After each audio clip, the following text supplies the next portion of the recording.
The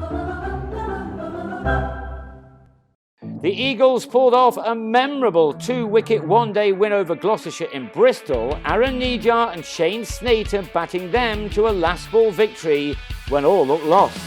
Essex inserted after winning the toss, and Snater began another very good day for him by having Chris Dent expertly held at slip by Alistair Cook before the batsman had troubled the scorers.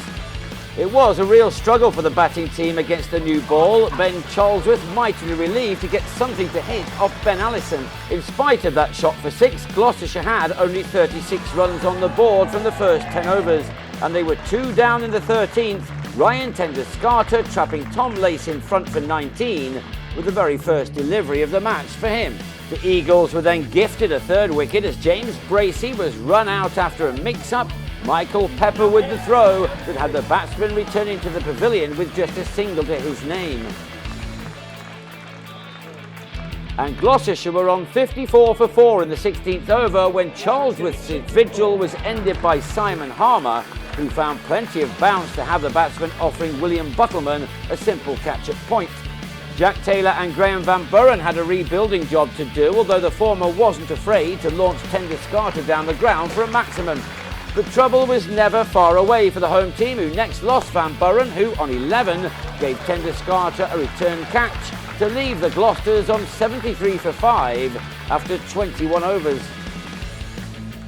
It took George Scott to join Taylor to bring up 3 figures for their side, but these boundaries were at a premium, the 100 reached in over number 31. This pair kept their partnership going for some while. It was hard work for both, but they took their time and waited for anything to take advantage of. By the time they got to the 40-over mark, Gloucestershire was still 5 men down with a total of 141 for 5. Harmer again outstanding with the ball, as his 10 overs cost only 22 runs. Taylor reaches 50 off 71 balls and then looked to push on, knowing that a final score of more than 200 may be a challenge for the Eagles on this surface.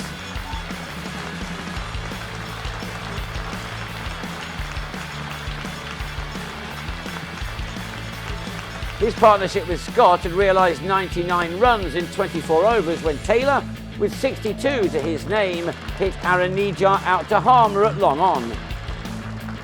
Scott remained, completing a 50 off 75 balls before going big off Snater as Gloucestershire looked for a strong finish. They reached 199 for 6 with 14 balls to go, with Matt Taylor also striking a 6. But then a rapid collapse ensued. On 11, Taylor holed out to Tom Westley at long off Snater.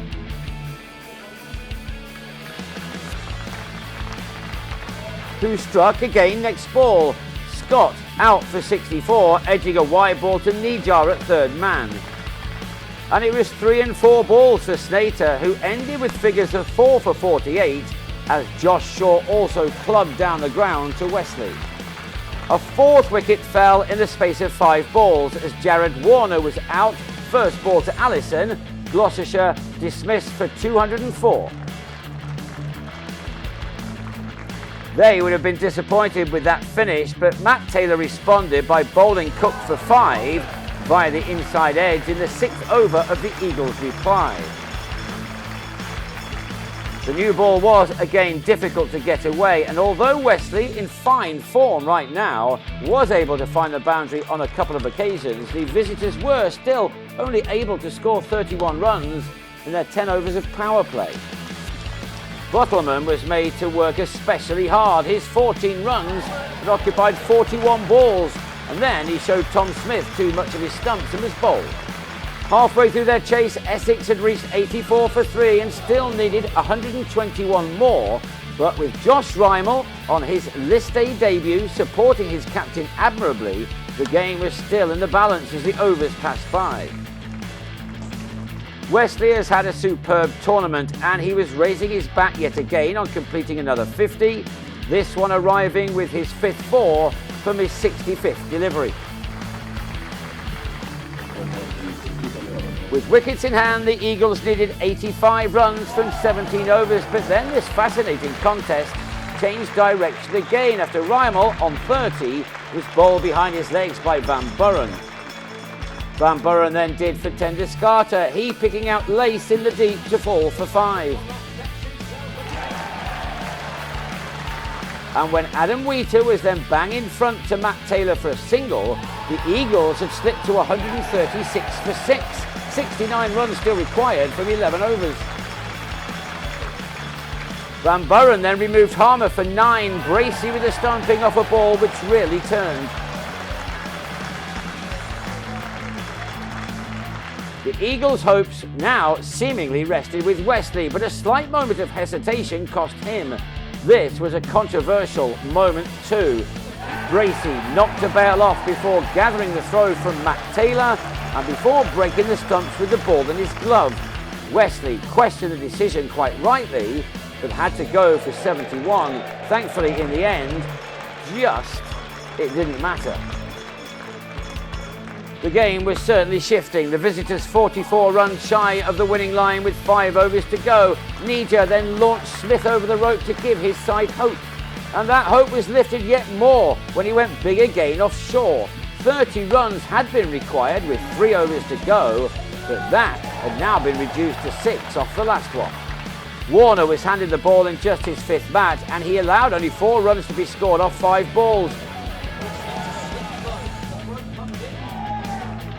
Snater needed to find 2 more off the last one, and he middled a cut to the fence, sparking wild celebrations in the Essex camp. From 153 for 8, the Eagles had got to 207 for 8 in the nick of time. Nija with 32 off 25 balls, Snater with 21 off 20. It meant a crucial win by 2 wickets, and that is now 4 victories from 5 to have Essex very handily placed in the table ahead of their next game at Durham on Sunday.